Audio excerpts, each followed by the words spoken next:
اهلا بيكم في ريفيوزات. النهارده هنقدم لكم تقييم تليفون سامسونج جالاكسي اس 7، احدث تليفون نزلته شركه سامسونج. خليكم معانا.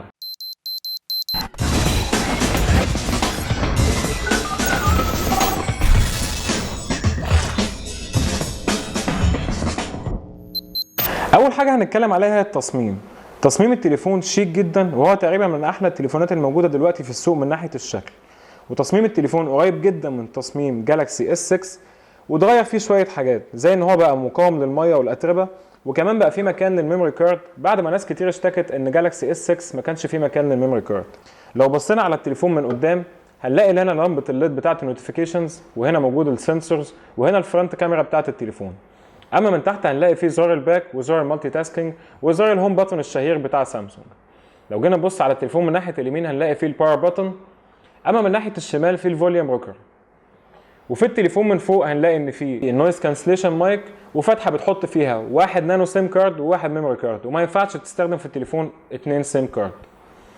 لو بصينا من تحت هنلاقي السماعات بتاعه التليفون، ودي جودتها مش هتكون حلوه قوي، وده بسبب ان التليفون مضاد للميه، فبيحطوا هنا حاجه زي عازل للصوت بتاع التليفون عشان ما يدخلش للسماعات ميه.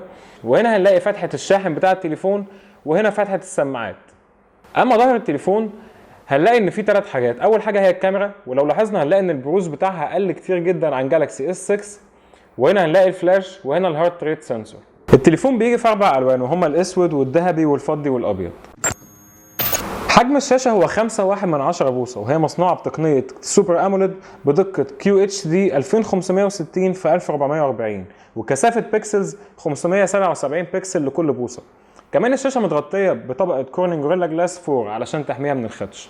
ولو لاحظنا هنلاقي طبعا ان الشاشه من اهم المميزات اللي موجوده في التليفون. هنلاقي ان درجات الاسود غامقه جدا ودرجات الابيض فاتحه جدا، والالوان فيها ساتوريشن عالي جدا، وده بيخلي تجربه المشاهده على تليفون سامسونج جالاكسي اس 7 تجربه فعلا ممتازه.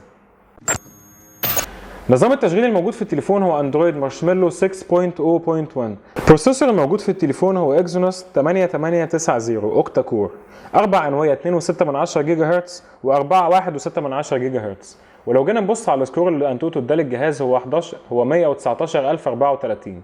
ولو بصينا على رانكينج هنلاقي ان هو بيجي رقم 4 بعد شاومي MI5 وجالاكسي اس 7 ايدج وايفون 6 اس. واحنا من خلال تجربتنا للجهاز لاحظنا ان الجهاز مش بيعلق خالص، واحنا حتى مشغلين اكتر من ابلكيشن، وفي المالتي تاسكينج لما جربناه لقينا ان الجهاز مش بيقف، وحتى ما جربناه مع الالعاب الثقيله كان اداؤه اكتر من ممتاز. بالنسبه للرامات الموجوده في التليفون فهي 4 جيجا بايت، والمتاح في الموبايل ده بعد ما استخدمناه ونزلنا عليه الابلكيشنز اللي احنا بنشتغل بيها هو من 1.4 ل 1.5 جيجا بايت، وده طبعا قدر كافي. اما بالنسبه للمساحه الداخليه فهي 32 جيجا بايت.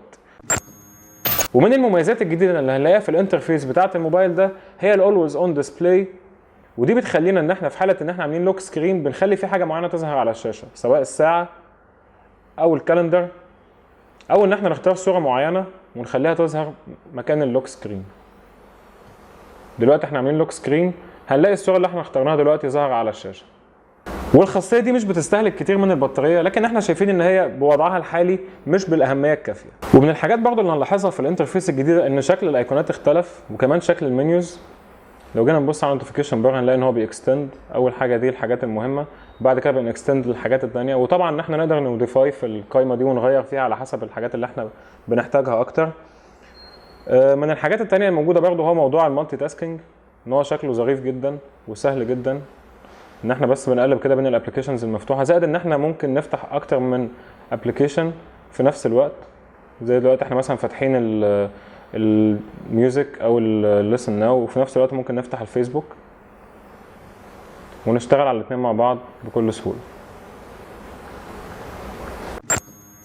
بطاريه الجهاز هي 3000 ملي امبير، وهي زادت كتير عن تليفون جالاكسي اس 6 بناء برضو على الفيدباك اللي جه للشركه من المستخدمين. والتليفون فيه خاصيه الشحن السريع اللي بتشحن التليفون من 0 ل 80% في حدود نص ساعه. كاميرا التليفون الاماميه هي 5 ميجا بكسل بفتحه عدسه 1.7، وبتصور في الفيديو لحد 2K.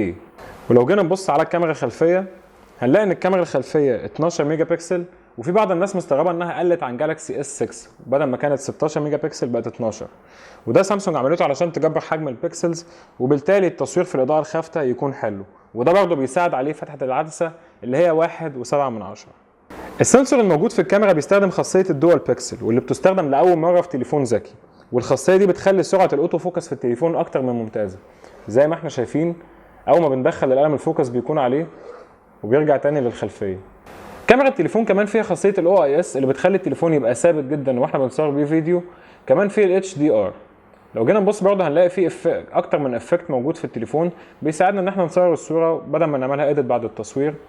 ولو بصينا على المودز الموجوده في التليفون هنلاقي ان في اكتر من مود زي البرو مود اللي بيتيح لك ان انت تظبط كل حاجه في التليفون بايدك زي الايزو او فتحه العدسه او الوايت بالانس زي ما احنا شايفين.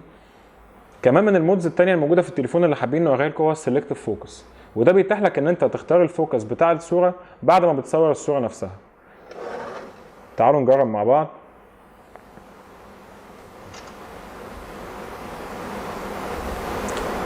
دلوقتي احنا صورنا الصوره، بعد كده بنيجي نعرضها بندوس هنا، ودلوقتي الموبايل بيخيرنا بين ان احنا نخلي الفوكس على الاوبجكت القريب من الكاميرا او على الاوبجكت البعيد عن الكاميرا او في الباك جراوند، وبيخلي الاوبجكت القريب من الكاميرا هو اللي بيكون اوت اوف فوكس.